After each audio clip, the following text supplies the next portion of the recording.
Hello नमस्कार दोस्तों, स्वागत है रैकेश सक्सेस क्लास पर। तो फ्रेंड्स, आप सब कैसे हैं? उम्मीद करते हैं आप सब अच्छे होंगे और मस्त होंगे। तो फ्रेंड्स, आज की इस वीडियो में हम देखने वाले हैं बिहार एसएससी से रिलेटेड यानी कि महत्वपूर्ण जीके कहे तो फ्रेंड्स इस वीडियो में हम लोग यानी कि 150 प्रश्नों को देखने वाले हैं। तो फ्रेंड्स, इस वीडियो को लास्ट तक यानी कि जरूर देखिएगा, तभी आपको प्रॉफिट मिलने वाला है। फ्रेंड्स, आप सबसे रिक्वेस्ट करना चाहेंगे, अगर मेरा पार्ट 1 से लेकर कहे तो यानी कि 29 यानी कि 29 वीडियो अपलोड कर चुके हैं। अगर नहीं देखोगे तो जाकर जरूर देखिए, इसका प्लेलिस्ट भी तैयार कर दिए हैं। तो फ्रेंड्स, जरूर देखिएगा। तो चलिए देखते हैं आज का पहला प्रश्न। पहला प्रश्न देखने से पहले फ्रेंड्स, अगर आप लोग मेरे यूट्यूब चैनल पर नए होंगे तो कृपया लाइक कर दीजिएगा और चैनल को सब्सक्राइब करना मत भूलिएगा। तो चलिए देखते हैं आज का पहला प्रश्न। तो चलिए देखते हैं आज का पहला प्रश्न कह रहा है कि स्थल मंडल के यानी कि कुल क्षेत्र के कितने प्रतिशत भाग पर यानी कि पर्वत का विस्तार पाया जाता है। तो फ्रेंड्स, इसका सही आंसर हो जाएगा ऑप्शन नंबर ए यानी कि 26 यानी कि 26%। चलिए अगला क्वेश्चन देखते हैं कि पर्वत की गणना यानी कि किस श्रेणी के स्तर रूपों में की जाती है। तो इसका सही आंसर हो जाएगा ऑप्शन नंबर बी यानी कि द्वितीय श्रेणी में। अगला क्वेश्चन फ्रेंड्स 3 नंबर कह रहा है कि पर्वतों पर यानी कि विश्व की कितनी प्रतिशत जनसंख्या निवास करती है। इसका सही आंसर हो जाएगा ऑप्शन नंबर ए यानी कितना 1%। अगला क्वेश्चन फ्रेंड्स 4 नंबर कह रहा है कि पर्वतों की उत्पत्ति से संबंधित यानी कि रेडियो सक्रियता सिद्धांत का प्रतिपादन किसने किया था। तो इसका सही आंसर हो जाएगा ऑप्शन नंबर ए यानी कि जॉली ने। ठीक है, चलिए अगला क्वेश्चन फ्रेंड्स 5 नंबर कह रहा है कि पर्वत निर्माणक यानी कि भूसंति यानी कि सिद्धांत का प्रतिपादन किसने किया था। तो इसका सही आंसर हो जाएगा ऑप्शन नंबर डी यानी कि कोबरा। ठीक है, यानी कि कोबर ने। अगले क्वेश्चन फ्रेंड्स 6 नंबर कह रहा है कि विश्व के विशाल यानी कि ओवलिक पर्वतों की संरचना आज से लगभग कितने मिलियन वर्ष यानी कि पूर्व हुई थी। तो इसका सही आंसर हो जाएगा ऑप्शन नंबर डी यानी कि 30 मिलियन वर्ष पूर्व। ठीक है, चलिए अगला क्वेश्चन है फ्रेंड्स 7 नंबर क्या कह रहा है कि नवीनतम यानी कि पर्वतमाला है कौन सा। इसका सही आंसर हो जाएगा ऑप्शन नंबर डी यानी कौन यूराल। यूराल है जो फ्रेंड्स यानी कि नवीनतम पर्वतमाला है। अगला क्वेश्चन फ्रेंड्स 8 नंबर कह रहा है कि हिमालय जो पर्वत है श्रृंखला जो है यानी किसका उदाहरण है। इसका सही आंसर हो जाएगा ऑप्शन नंबर ए यानी कि ओवलित पर्वत का। चलिए अगला क्वेश्चन फ्रेंड्स 9 नंबर प्रश्न है आपका कि एंडीज पर्वत जो है यानी कि उदाहरण है यानी किसका। इसका सही आंसर हो जाएगा ऑप्शन नंबर बी यानी कि ओवलित पर्वत। तो फ्रेंड्स इसको याद रखिएगा, यानी कि हिमालय पर्वत भी और एंडीज पर्वत भी ये सब किसका उदाहरण है, ओवलित पर्वत का। चलिए अगला क्वेश्चन फ्रेंड्स आपका 10 नंबर कह रहा है कि अवशिष्ट पर्वत, ठीक है, यानी कि उदाहरण नहीं है, यानी कि कौन सा इसमें पर्वत। तो फ्रेंड्स इसका सही आंसर हो जाएगा ऑप्शन नंबर सी यानी कि फ्यूजियामा। ठीक है, यानी कि फ्यूजियामा जो फ्रेंड्स अवशिष्ट पर्वत का उदाहरण नहीं है। चलिए अगला क्वेश्चन है आपका 11 नंबर कह रहा है कि निम्न में से कौन सा भ्रंशु पर्वत है। तो इसका सही आंसर हो जाएगा ऑप्शन नंबर डी यानी कि इनमें से सभी, यानी कि ओआसिस, ब्लैक फॉरेस्ट और सियरा नेवेदा। ठीक है, अगला क्वेश्चन है आपका 12 नंबर कह रहा है कि Rockies, Andes, Atlas, Alps, Himalaya आदि यानी किस प्रकार की पर्वत है। तो फ्रेंड्स अभी ऊपर पढ़े हैं, इसका सही आंसर रहेगा ऑप्शन नंबर ए। ठीक है, यानी कि ओवलित पर्वत। ठीक है, ओवलित पर्वत यानी कि Rockies, Andes, Atlas, Alps, Himalaya ये सब ओवलित पर्वत का उदाहरण है। चलिए अगला क्वेश्चन है फ्रेंड्स 13 नंबर कह रहा है कि निम्न में से कौन सा विश्व के नवीनतम यानी कि ओवलित पर्वत का उदाहरण प्रस्तुत करता है। तो इसका सही आंसर हो जाएगा ऑप्शन नंबर आपका सी हो जाएगा। ठीक है, यानी कि आल्पस। आल्पस जो है फ्रेंड्स यानी कि पर्वत सबसे नवीनतम है। ठीक है, चलिए अगला क्वेश्चन है फ्रेंड्स 14 नंबर क्या कह रहा है, कह रहा है निम्न में से कौन सा एक वलित पर्वत है। आपको यानी कि 4 ऑप्शन दिया हुआ है, तो इसका सही आंसर हो जाएगा ऑप्शन नंबर डी यानी कि हिमालय। हिमालय जो है फ्रेंड्स आपका वलित पर्वत है। ठीक है, सह्याद्री, सतपुड़ा और नीलगिरी आपसे बदलेगा कौन सा पर्वत है, यानी कि कहे तो अवशिष्ट पर्वत में आता है या ब्लॉक पर्वत में। तो फ्रेंड्स आपसे कमेंट में रिप्लाई जरूर कीजिएगा। चलिए अगला क्वेश्चन फ्रेंड्स 15 नंबर क्या कह रहा है कि सम्मिलित कीजिए, इधर पर्वत श्रेणी दिया हुआ है और इधर पर्वतमाला दिया हुआ है। तो चलिए फ्रेंड्स इसको इसका करेक्ट आंसर देखते हैं ऑप्शन नंबर डी यानी कि ऑप्शन नंबर डी यानी कि ए का हो जाएगा आपका 2 यानी कि अवशिष्ट पर्वत में आपका नीलगिरी पर्वत आता है। ठीक है, नीलगिरी पर्वतमाला जो ज्वालामुखी पर्वत है इसका हो जाएगा यानी कि मोना लोआ। ठीक है, तो फ्रेंड्स बतलाइएगा मोना लोआ ज्वालामुखी कहाँ पर स्थित है, आप कमेंट बॉक्स में रिप्लाई कीजिएगा। और जो खंड पर्वत है फ्रेंड्स इसका हो जाएगा यानी कि ब्लैक फॉरेस्ट ना। वलित पर्वत है जो फ्रेंड्स आपका आ जाएगा हिमालय। तो फ्रेंड्स इस तरह से आपका correct answer option number D हो जाएगा। चलिए अगला क्वेश्चन है आपका 16 नंबर कह रहा है कि हिमालय की उत्पत्ति किस भूसंति से हुई है। तो इसका सही आंसर हो जाएगा ऑप्शन नंबर ए यानी कि टेथित सागर, यानी कि तेथित सागर से जब टकराया था प्लेट उस समय हिमालय पर्वत की उत्पत्ति हुई थी। ठीक है, चलिए अगला क्वेश्चन है फ्रेंड्स 17 नंबर कह रहा है कि दक्षिणी आल्प्स पर्वत श्रेणी कहाँ स्थित है? तो इसका सही आंसर हो जाएगा ऑप्शन नंबर बी, यानी कि न्यूजीलैंड में। दक्षिणी आल्प्स पर्वत श्रेणी कहाँ है? न्यूजीलैंड में। ठीक है। 18वां क्वेश्चन है फ्रेंड्स, कह रहा है कौन सा पर्वत यानी कि महाद्वीप जल विभाजक के रूप में जाना जाता है? तो इसका सही आंसर हो जाएगा ऑप्शन नंबर आपका सी हो जाएगा। ठीक है, यानी कि रॉकीज। जो रॉकीज पर्वतमाला है फ्रेंड्स, वो उसको यानी कि महाद्वीपीय जल विभाजक के रूप में जाना जाता है। ठीक है, चलिए अगला क्वेश्चन है आपका 19 नंबर, कह रहा है कि विश्व में सबसे लंबी पर्वत श्रेणी कौन सी है? तो इसका सही आंसर हो जाएगा ऑप्शन नंबर सी, यानी कौन? एंडीज। तो याद रखिएगा फ्रेंड्स, विश्व में सबसे लंबी पर्वत श्रेणी कहाँ है? तो इस फ्रेंड्स कहे तो यूएसए में है। कहाँ पर? यूएसए यानी कि अमेरिका में है। तो याद रखिएगा कौन सा? एंडीज। चलिए अगला क्वेश्चन है आपका 20 नंबर, कह रहा है कि ब्लैक हिल, ब्लू हिल तथा ग्रीन हिल नामक पहाड़ियाँ किस देश में स्थित है? तो बहुत ही इंपॉर्टेंट क्वेश्चन है फ्रेंड्स। इसका सही आंसर हो जाएगा ऑप्शन नंबर सी, यानी कहाँ पर? संयुक्त राज्य अमेरिका। कहाँ पर? संयुक्त राज्य अमेरिका में। याद रखिए फ्रेंड्स, ब्लैक हिल, ब्लू हिल और ग्रीन हिल, ये पहाड़ियाँ कहाँ पर स्थित है? संयुक्त राज्य अमेरिका में। अगला क्वेश्चन है फ्रेंड्स 21 नंबर को आ रहा है कि पॉइंट पेड्रो अथवा पेड्रो टगला निम्नलिखित में से किस देश में सर्वोच्च पर्वत शिखर है? तो इसका सही आंसर हो जाएगा ऑप्शन नंबर आपका सी। ठीक है, यानी कि श्रीलंका। तो याद रखिए फ्रेंड्स। चलिए अगला क्वेश्चन है आपका 22 नंबर, कह रहा है कि एंडीज पर्वतमाला की यानी कि सबसे सर्वोच्च चोटी कौन सी है? तो इसका सही आंसर हो जाएगा ऑप्शन नंबर ए, यानी कि एकांक गुआ। तो याद रखिए फ्रेंड्स, एंडीज पर्वतमाला की सबसे ऊंची चोटी एकांक गुआ। तो फ्रेंड्स एकांक गुआ का अगर कितना मीटर ऊंचा है, अगर आपको पता होगा तो कमेंट बॉक्स में जरूर लिखिएगा। ठीक है, ऐसा क्वेश्चन है फ्रेंड्स, कह रहा है कि अफ्रीका का यानी कि सर्वोच्च पर्वत शिखर माउंट किलिमंजारो अवस्थित है? इसका सही आंसर हो जाएगा ऑप्शन नंबर सी, यानी कि तंजानिया में। याद रखिए फ्रेंड्स, अफ्रीका के सबसे सर्वोच्च यानी कि पर्वत शिखर किलिमंजारो कहाँ स्थित है? तंजानिया में। चलिए अगला क्वेश्चन है आपका 24 नंबर, कह रहा है कि उत्तर अमेरिका की सर्वोच्च पर्वत चोटी कौन सी है? तो इसका सही आंसर हो जाएगा ऑप्शन नंबर डी, यानी कि माउंट मिकलने। ठीक है, माउंट मिकलने। चलिए अगला क्वेश्चन है आपका 25 नंबर, यानी कि सूची 1 सूची 2 से क्या करना है? इसका मिलान करना है। तो फ्रेंड्स इसका करेक्ट आंसर आपको बतला रहे हैं ऑप्शन नंबर बी, यानी कि इसको आप मिलान कर सकते हो। तो फ्रेंड्स आप इसको मिलान कर लीजिएगा, थोड़ा सा समय लग जाएगा। चलिए बढ़ते हैं अगला क्वेश्चन। आपका 26 नंबर क्वेश्चन भी है, यानी कि मिलान करने से, यानी पर्वत दिया हुआ है और दिशा दिया हुआ है। ठीक है, तो चलिए देख लेते हैं इसके बारे में। 26 क्वेश्चन है फ्रेंड्स, मिलान करना है, तो इसका सही आंसर हो जाएगा ऑप्शन नंबर आपका ए। ठीक है, यानी कि ए का 4। कहे तो फ्रेंड्स एटलस जो है आपका मोरक्को में है। ठीक है, आज जो है आपका बी है, यानी कि किलिमंजारो आपका कहाँ पर है? तंजानिया में है। अभी पढ़े ऊपर। चिम्बरोजो कहाँ है? आपका हो जाएगा यानी कि इक्वाडोर में। ठीक है, चिम्बरोजो इक्वाडोर में। आपका पायरेनर्जी कहाँ है?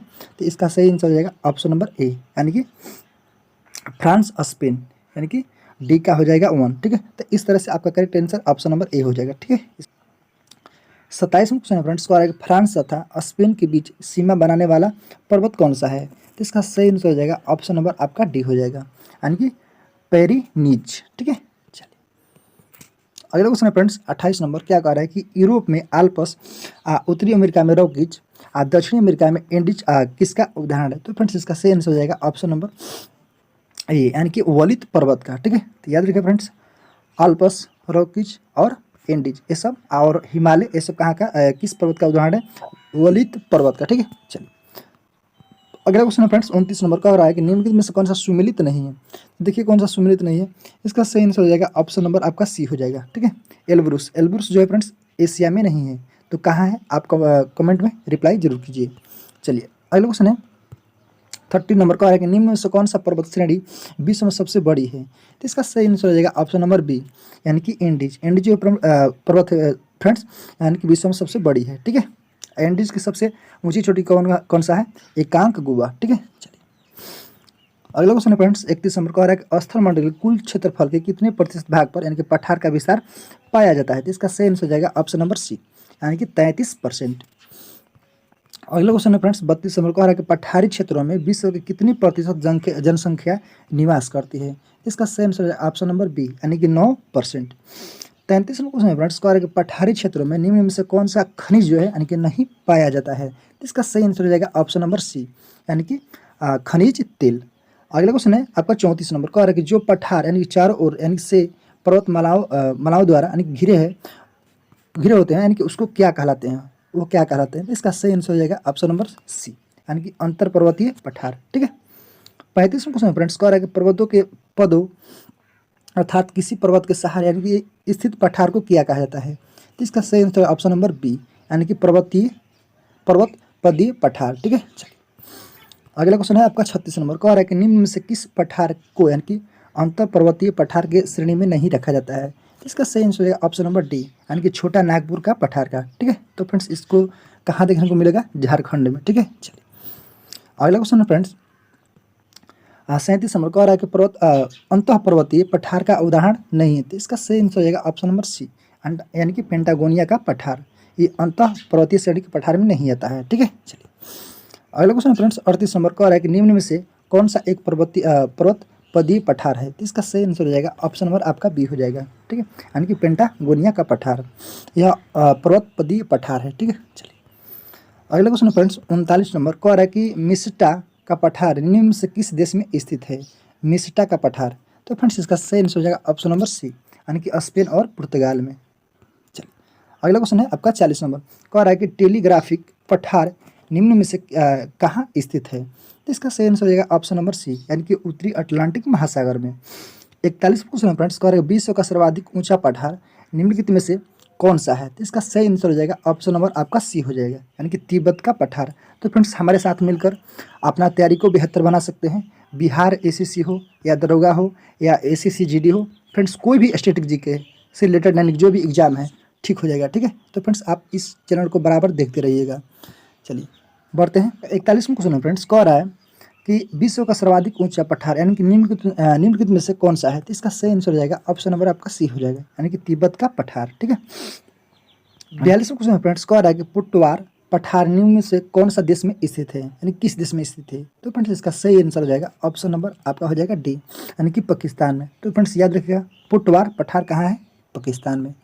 अगला क्वेश्चन है आपका 43 नंबर कह रहा है कि लोएस का पठार जो है यानी कि स्थित है, बहुत इंपॉर्टेंट है फ्रेंड्स। इसका सही आंसर हो जाएगा ऑप्शन नंबर सी, यानी कि कहाँ पर? आपका चीन में। लोएस का पठार कहाँ है? चीन में। चलिए अगला क्वेश्चन है आपका 44 नंबर। क्या करना है? इधर पठार दिया हुआ है और इधर संबंधित देश दिया हुआ है। आंसर हो जाएगा ऑप्शन नंबर ए। तो कहते हैं फ्रेंड्स अनातोलिया का पठार तुर्की में है, अबिसिनिया का पठार आपका इथोपिया में है, मिस्टा का पठार जो है स्पेन में है और एशिया माइनर का पठार आपका ईरान में है। तो इस तरह से आपका correct answer option number A हो जाएगा। चलिए अगला क्वेश्चन है फ्रेंड्स 45 नंबर कह रहा है कि तिब्बत का पठार निम्नलिखित में से कहाँ स्थित है? तो इसका सही आंसर हो जाएगा ऑप्शन नंबर डी। कहाँ है? हिमालय पर्वत और क्यूनियल मध्य में। ठीक है। 46वां क्वेश्चन है फ्रेंड्स कह रहा है कि लोएस का पठार है, तो इसका सही आंसर हो जाएगा ऑप्शन नंबर सी, यानी कि पवनकृत। तो फ्रेंड्स अभी पढ़े हैं लोएस का पठार कहाँ है? आपका चीन में है। अगला क्वेश्चन है 47 नंबर कह रहा है कि निम्नलिखित में से किसे विश्व का छत कहा जाता है? तो इसका सही आंसर हो जाएगा ऑप्शन नंबर डी, यानी कि पमीर के पठार को। अगला क्वेश्चन फ्रेंड्स 48 नंबर कह रहा है कि तुर्की में अनातोलिया का पठार किन यानी कि पर्वत श्रेणियों के मध्य स्थित है? इसका सही आंसर हो जाएगा ऑप्शन नंबर ए, यानी कि पुंटिंग तथा टॉरस। ठीक है।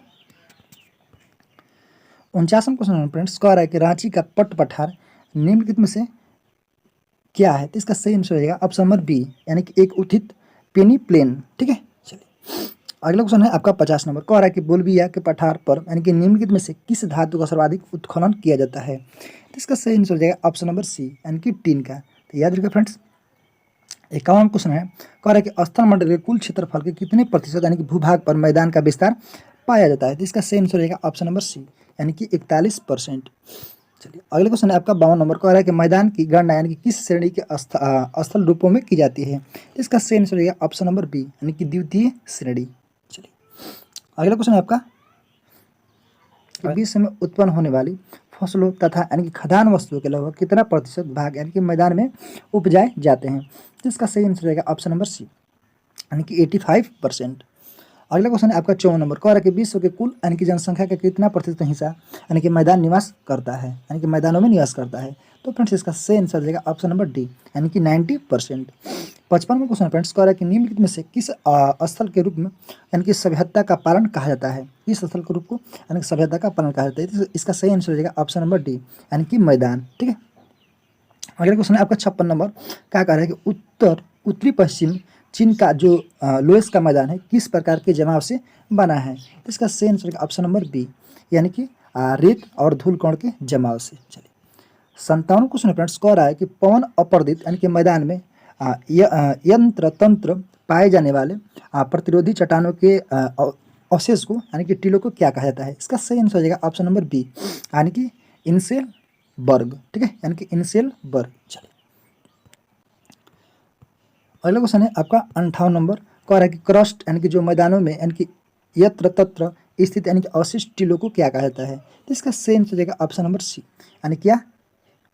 ह्यूमस। ठीक है, चलिए 59 क्वेश्चन है फ्रेंड्स। कह रहा है कि नदी अपरक्षित मैदान अथवा संप्रदाय मैदान यानी कि यत्र तत्र पाए जाने वाले यानी कि प्रतिरोधी यानी कि चट्टानों के अवशेष को क्या कहते हैं? इसका सही आंसर हो जाएगा ऑप्शन नंबर ए, यानी कि मेनाडोनॉक। ठीक है, मेनाडोनॉक। चलिए अगला क्वेश्चन फ्रेंड्स 60 नंबर कह रहा है कि संप्राय मैदान यानी कि का निर्माण किस क्रिया द्वारा होता है? तो इसका सही आंसर हो जाएगा ऑप्शन नंबर सी, यानी कि नदी द्वारा।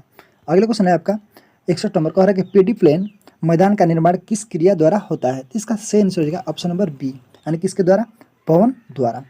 62 क्वेश्चन फ्रेंड्स कह रहा है कि निम्नलिखित में से किस देश में लोएस के मैदान नहीं पाए जाते हैं? तो फ्रेंड्स इसका सही आंसर हो जाएगा ऑप्शन नंबर डी, यानी कि कंबोडिया में। ठीक है, लोएस के मैदान कहाँ पर है फ्रेंड्स? आपका लोएस का जो पठार है, पठार आपका चीन में है। चलिए आपका 63वां क्वेश्चन है फ्रेंड्स। कह रहा है कि निम्नलिखित पर्वतों में से कौन सा जर्मनी में अवस्थित है?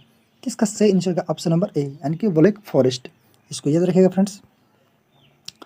आपका 64वां क्वेश्चन कह रहा है कि पेनाइन जो यूरोप में है, अप्लेसियन जो है अमेरिका में है, और अरावली जो है यानी कि भारत में है, उदाहरण यानी कि इसका उदाहरण। इसका सही आंसर होगा ऑप्शन नंबर बी, यानी कि पुरानी पर्वत श्रृंखला के। ठीक है, चलिए 65वां क्वेश्चन फ्रेंड्स कह रहा है कि निम्नलिखित पर्वतों में से कौन सा राइन नदी के किनारे अवस्थित है? तो इसका सही आंसर हो जाएगा ऑप्शन नंबर डी, यानी कि ब्लैक फॉरेस्ट राइन नदी के किनारे स्थित है। 66वां क्वेश्चन फ्रेंड्स कह रहा है कि पर्वतों के उन प्राकृतिक अंतरालों को क्या कहते हैं जो मार्ग बन जाते हैं? तो फ्रेंड्स इसका सही आंसर हो जाएगा ऑप्शन नंबर आपका डी हो जाएगा, यानी कि उसको क्या कहते हैं? दर्रा। ठीक है, चलिए अगले क्वेश्चन है आपका 67 नंबर। कह रहा है कि कौन सा सबसे ऊंचा पर्वत है? तो फ्रेंड्स इसका सही आंसर हो जाएगा ऑप्शन नंबर आपका ए, यानी कि माउंट एवरेस्ट। इसकी ऊंचाई की बात करें तो फ्रेंड्स यानी कि 8850 मीटर। ठीक है, चलिए 68 नंबर कह रहा है कि एंडीज पर्वत श्रृंखला किस महाद्वीप में स्थित है? तो इसका सही आंसर हो जाएगा ऑप्शन नंबर सी, यानी कि दक्षिण अमेरिका में। ठीक है, 69वां क्वेश्चन फ्रेंड्स कह रहा है कि निम्नलिखित में से कौन सा नवीन यानी कि ओलिव पर्वत नहीं है? इसका सही आंसर होगा ऑप्शन नंबर ए, यानी कि सियरा नेवेदा। सियरा जो नेवेदा है फ्रेंड्स आपका ओलिव पर्वत का उदाहरण नहीं है। चलिए देखते हैं आपका 70 नंबर क्वेश्चन क्या कह रहा है। कह रहा है कि निम्नलिखित में से किसी यानी कि श्वेत पर्वत के नाम से भी जाना जाता है? तो इसका सही आंसर हो जाएगा ऑप्शन नंबर डी, यानी कि धौलागिरी को। तो याद रखिए फ्रेंड्स, यानी कि श्वेत पर्वत किसको कहते हैं? धौलागिरी को। अगला क्वेश्चन है फ्रेंड्स 71 पर्वतों के संबंध में निम्नलिखित में से कौन सा कथन सही है? इसका सही आंसर हो जाएगा ऑप्शन नंबर सी, यानी कि 1 और 2 3। ठीक है, यानी कि ये तीनों के तीनों सही है। चलिए अगला क्वेश्चन है आपका निम्नलिखित में से किसे प्रकृति का सुरक्षा बल कहा जाता है? इसका सही आंसर रहेगा ऑप्शन नंबर सी, यानी कि ज्वालामुखी को। अगला क्वेश्चन है फ्रेंड्स 2 नंबर। कह रहा है कि ज्वालामुखियों के बारे में निम्नलिखित में से कौन सा कथन सत्य है? तो इसका सही आंसर हो जाएगा ऑप्शन नंबर डी, यानी कि उपयुक्त सभी। तो इसको फ्रेंड्स आप सब पढ़ सकते हैं, यानी कि सारे के यानी कि option A, option B, option C, यानी कि तीनों सत्य है। चलिए अगला क्वेश्चन है आपका 3 नंबर में से कौन सा ज्वालामुखी के उन तीनों वर्गों में शामिल नहीं है जो यानी कि उनके उद्भव के आवृत्ति के आधार पर वर्गीकृत किए गए हैं? तो इसका सही आंसर होगा ऑप्शन नंबर डी। ठीक है, यानी कि यौगिक ज्वालामुखी। चलिए अगला क्वेश्चन आपका 4 नंबर। कह रहा है कि किस ज्वालामुखी में अक्सर उद्गार होती रहती है? तो इसका सही आंसर हो जाएगा ऑप्शन नंबर ए, यानी कि जागृत ज्वालामुखी में हमेशा उद्गार होती रहती है। अगला क्वेश्चन आपका 5 नंबर। कह रहा है कि किस ज्वालामुखी में ऐतिहासिक काल में उद्गार नहीं हुए हैं, यानी कि अभी तक उद्गार नहीं हुए हैं? इसका सही आंसर होगा ऑप्शन नंबर डी, यानी कि मृत ज्वालामुखी। ठीक है, चलिए अगले क्वेश्चन फ्रेंड्स 6 नंबर। कह रहा है कि लंबे समय तक शांत रहने के पश्चात विस्फोटक होने वाली ज्वालामुखी क्या कहलाते हैं? तो इसका सही आंसर रहेगा ऑप्शन नंबर बी, यानी कि सुसुप्त ज्वालामुखी। ठीक है, चलिए अगला क्वेश्चन है आपका 7 नंबर। 7वां क्वेश्चन फ्रेंड्स कह रहा है कि पृथ्वी की पपड़ी की ठोस यानी कि चट्टानों के नीचे यानी कि जो पिघला हुआ पदार्थ होता है जो कभी कभी ज्वालामुखी के उद्गार के साथ धरती के यानी कि ऊपरी तल पर आ जाता है, उसे क्या कहते हैं? इसका सही आंसर हो जाएगा ऑप्शन नंबर ए, यानी कि मैग्मा। उसको क्या बोलते हैं? मैग्मा। अगला क्वेश्चन है कह रहा है कि पहले अश्रु यानी कि उत्पत्ति कब होती है? तो इसका सही आंसर हो जाएगा ऑप्शन नंबर आपका सी, यानी कि ज्वालामुखी उद्गार के समय। कह रहा है कि ज्वालामुखी में जल वाष्प के अलावा मुख्य गैस होती है।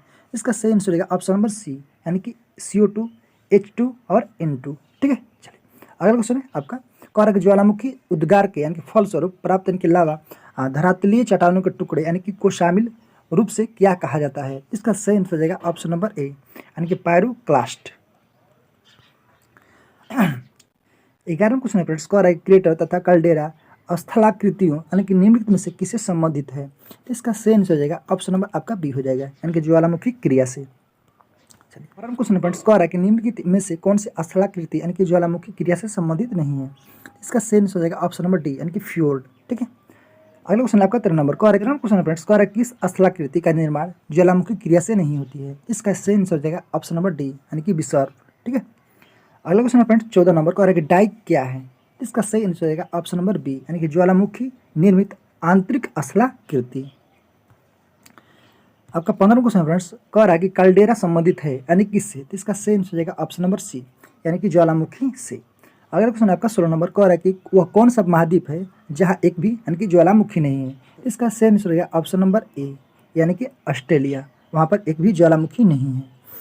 अगला क्वेश्चन फ्रेंड्स 17 नंबर, कह रहा है कि अग्निवलय किसे कहा जाता है? तो इसका सही आंसर हो जाएगा ऑप्शन नंबर सी यानी कि प्रशांत परिमेखला को। ठीक है, चलिए 18वां क्वेश्चन फ्रेंड्स, कह रहा है कि लैकोलिथ संबंधित है यानी किससे? इसका सही आंसर हो जाएगा ऑप्शन नंबर ए यानी कि ज्वालामुखी से। लैकोलिथ क्या है फ्रेंड्स? ज्वालामुखी है। चलिए अगला क्वेश्चन है 19 नंबर, कह रहा है कि फ्रेंड्स कह रहा है कि पैड पॉट के विषय में निम्नलिखित में से कौन सा सत्य है? इसका सही आंसर हो जाएगा ऑप्शन नंबर डी यानी कि उपयुक्त सभी। याद रखिए फ्रेंड्स, पैड पॉट यानी कि यूएसए के येलोस्टोन नेशनल पार्क में पाए जाते हैं, तो इसके यानी कि तीनों जो है आपका सही है। चलिए अगला क्वेश्चन फ्रेंड्स 20 नंबर, क्या कह रहा है कि विश्व में सर्वाधिक जागृति यानी कि ज्वालामुखी कहाँ स्थित है? इसका सही आंसर हो जाएगा ऑप्शन नंबर बी यानी कि प्रशांत महासागर में। क्या कह रहा है कि विश्व के अधिकांश ज्वालामुखी यानी कि घटनाएं घटित होती है यानी कि कब? इसका सही आंसर हो जाएगा ऑप्शन नंबर आपका हो जाएगा डी हो जाएगा यानी कि विनाशात्मक प्लेट किनारों पर। ठीक है, चलिए 22वां क्वेश्चन फ्रेंड्स, कह रहा है कि विश्व के अधिकांश सक्रिय ज्वालामुखी पाए जाते हैं। इसका सही आंसर होगा ऑप्शन नंबर सी यानी कि नवीन मोड़दार पर्वत क्षेत्रों में। ठीक है, अगला क्वेश्चन है 23 नंबर, कह रहा है प्रशांत महासागर के चारों तरफ स्थित यानी कि ज्वालामुखी की पेटी को क्या कहा जाता है? इसका सही आंसर हो जाएगा ऑप्शन नंबर सी, क्या कहा जाता है? अग्नि श्रृंखला। चलिए अगला क्वेश्चन देखते हैं 24 नंबर, क्या करें विश्व के अधिकांश सक्रिय ज्वालामुखी निम्नलिखित में से किस क्षेत्र में पाए जाते हैं? इसका सही आंसर हो जाएगा ऑप्शन नंबर सी यानी कि प्रशांत पेटी में। चलिए अगला क्वेश्चन है आपका 25 नंबर, कह रहा है कि निम्नलिखित में से कौन सा ज्वालामुखी पर्वत का उदाहरण नहीं है? तो इसका सही आंसर हो जाएगा ऑप्शन नंबर सी यानी कि माउंट ब्लैक, जो आपका ज्वालामुखी का उदाहरण नहीं है। अगला क्वेश्चन है फ्रेंड्स 26 नंबर, कह रहा है कि विश्व का सबसे ऊंचा यानी कि ज्वालामुखी पर्वत यानी कि कोटोपेक्सी कहाँ स्थित है? तो इसका सही आंसर हो जाएगा ऑप्शन नंबर आपका सी हो जाएगा यानी कि इक्वाडोर में। चलिए अगला क्वेश्चन है आपका 27 नंबर, कह रहा है कि स्ट्रोम्बोली यानी किस प्रकार का ज्वालामुखी है? इसका सही आंसर हो जाएगा ऑप्शन नंबर ए यानी कि जागृत। ठीक है, अगला क्वेश्चन फ्रेंड्स 28 नंबर, कह रहा है कि मृत ज्वालामुखी किलिमांजारो यानी किस देश में स्थित है? तो इसका सही आंसर हो जाएगा ऑप्शन नंबर बी यानी कि तंजानिया में। ठीक है, चलिए अगला क्वेश्चन है फ्रेंड्स 29 नंबर, कह रहा है कि फ्यूजियामा किस देश की ज्वालामुखी पर्वत है? तो इसका सही आंसर हो जाएगा ऑप्शन नंबर आपका बी हो जाएगा यानी कि जापान। कहाँ पर? जापान। अगला क्वेश्चन है फ्रेंड्स 30 नंबर, कह रहा है कि निम्नलिखित में से किस यानी कि भूमध्य सागर का लाइट हाउस कहते हैं? तो इसका सही आंसर हो जाएगा ऑप्शन नंबर ए यानी कि सिसिली का स्ट्रोम्बोली। ठीक है, चलिए अगले क्वेश्चन फ्रेंड्स 31 नंबर, कह रहा है कि फौसा मैग्ना एक है, क्या है? इसका सही आंसर हो जाएगा ऑप्शन नंबर ए यानी कि ज्वालामुखी। आपका 32वां क्वेश्चन फ्रेंड्स, कह रहा है कि एयरबस यानी कि ज्वालामुखी कहाँ स्थित है? तो इसका सही आंसर हो जाएगा ऑप्शन नंबर सी यानी कि अंटार्कटिका महाद्वीप में। 33वां क्वेश्चन फ्रेंड्स, कह रहा है कि माउंट एटना ज्वालामुखी किस द्वीप पर स्थित है? माउंट एटना, तो इसका सही आंसर हो जाएगा ऑप्शन नंबर आपका बी यानी कि सिसिली द्वीप। ठीक है, अगला क्वेश्चन है आपका 34 नंबर, कह रहा है कि निम्नलिखित में से कौन सा एक ज्वालामुखी पर्वत नहीं है? तो इसका सही आंसर हो जाएगा ऑप्शन नंबर डी यानी कि वासजेज। ठीक है, अगला क्वेश्चन फ्रेंड्स 35 नंबर, कह रहा है कि विसुवियस ज्वालामुखी किस देश में स्थित है? तो इसका सही आंसर हो जाएगा ऑप्शन नंबर बी यानी कि इटली। विसुवियस कहाँ है? इटली में है। अगला क्वेश्चन है फ्रेंड्स 36 नंबर, कह रहा है कि मोना लोआ उदाहरण है यानी कि किसका? तो इसका सही आंसर हो जाएगा ऑप्शन नंबर बी यानी कि सक्रिय ज्वालामुखी। मोना लोआ क्या है? सक्रिय ज्वालामुखी। क्राकाटाओ ज्वालामुखी निम्नलिखित में से किस द्वीप समूह में स्थित है? इसका सही आंसर हो जाएगा ऑप्शन नंबर बी यानी कि स्प्रेटली द्वीप समूह में। ठीक है, चलिए अगला क्वेश्चन फ्रेंड्स 38 नंबर, कह रहा है कि निम्नलिखित में से कौन युग्म सुमिलित नहीं है? चलिए देखते हैं, इसका सही आंसर हो जाएगा ऑप्शन नंबर डी यानी कि क्राकाटाओ जो मलेशिया में है। तो फ्रेंड्स अभी पढ़े हैं यहाँ पर, कहाँ पर है, यहाँ पर है यानी किस द्वीप समूह में, स्प्रेटली द्वीप समूह में है। ठीक है, चलिए 39वां क्वेश्चन है फ्रेंड्स, कह रहा है किलिमांजारो पर्वत यानी कि निम्नलिखित में से किस महाद्वीप में स्थित है। तो इसका सही आंसर हो जाएगा ऑप्शन नंबर सी, यानी कि अफ्रीका में है। कहाँ पर, अफ्रीका में है। चलिए अगला क्वेश्चन है 40 नंबर, कह रहा है कि एल मिस्टी ज्वालामुखी किस देश में स्थित है। इसका सही आंसर हो जाएगा ऑप्शन नंबर सी, यानी कि पेरू। ठीक है, चलिए अगला 41वां क्वेश्चन फ्रेंड्स, कह रहा है कि ज्वालक डासमी क्या होता है। तो इसका सही आंसर हो जाएगा ऑप्शन नंबर ए, यानी कि तप्त शैल के यानी कि टुकड़े के और लावा। ठीक है, 42वां क्वेश्चन फ्रेंड्स, कह रहा है कि फिलीपींस में कौन सा एक ज्वालामुखी लगभग 6 शताब्दियों तक सुप्त रहने के बाद फट पड़ा था। तो इसका सही आंसर हो जाएगा ऑप्शन नंबर आपका डी, यानी कि माउंट पिनेट्यूबो। ठीक है, माउंट पिनेट्यूबो। अगला क्वेश्चन है 43 नंबर का, क्रेटर यानी कि जो ज्वालामुखी का छिद्र होता है मुख्यतः किस आकृति की होता है। इसका सही आंसर हो जाएगा ऑप्शन नंबर बी, यानी कि कीपाकार।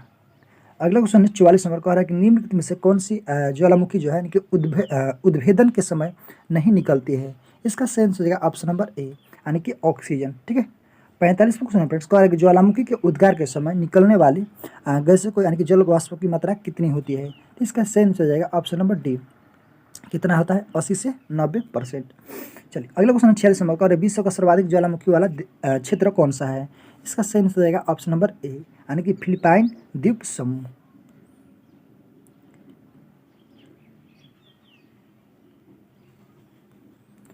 अगला क्वेश्चन फ्रेंड्स 47 नंबर, निम्न में कौन सा सुमेलित नहीं है। चलिए देखते हैं, इसका सही आंसर हो जाएगा ऑप्शन नंबर डी, यानी कि निष्क्रिय ज्वालामुखी जो एटना है। एटना ज्वालामुखी कहते हैं फ्रेंड्स आपका इटली में है।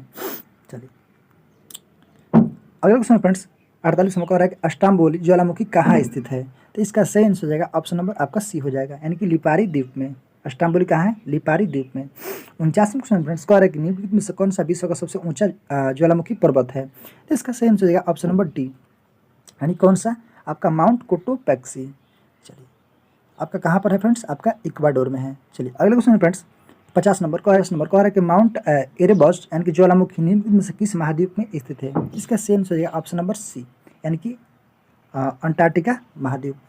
अगला क्वेश्चन है 51 सा प्रसुप्त ज्वालामुखी है, यानी कि कर्काटाउ। चलिए अगला क्वेश्चन है आपका 52 नंबर, कह रहा है कि निम्नलिखित में से कौन सा सक्रिय ज्वालामुखी नहीं है।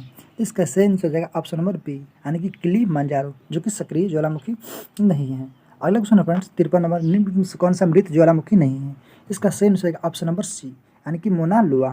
चलिए 54 नंबर क्वेश्चन फ्रेंड्स, कह रहा है कि 10,000 यानी कि धुमारों की घाटी पाई जाती है, यानी कि कहाँ पर। तो इसका सही आंसर हो जाएगा ऑप्शन नंबर ए, यानी कि अलास्का में। ठीक है, चलिए अगला क्वेश्चन है 55 नंबर, कह रहा है कि विस्फोटक की तीव्रता के आधार पर ज्वालामुखी के प्रकारों को सही अवरोही क्रम कौन सा है। इसका सही आंसर है ऑप्शन नंबर बी, यानी कि हवाई तुल्य, अस्टाम्बोली तुल्य, वेल्किनियन तुल्य और पिलियन तुल्य। ऑप्शन नंबर बी आपका सही आंसर हो जाएगा। चलिए अगला क्वेश्चन है 56 नंबर, कह रहा है कि निम्न में से किस प्रकार के ज्वालामुखी में सर्वाधिक विस्फोटक उद्गार होता है। इसका सही आंसर ऑप्शन नंबर बी, यानी कि पिलियन तुल्य में।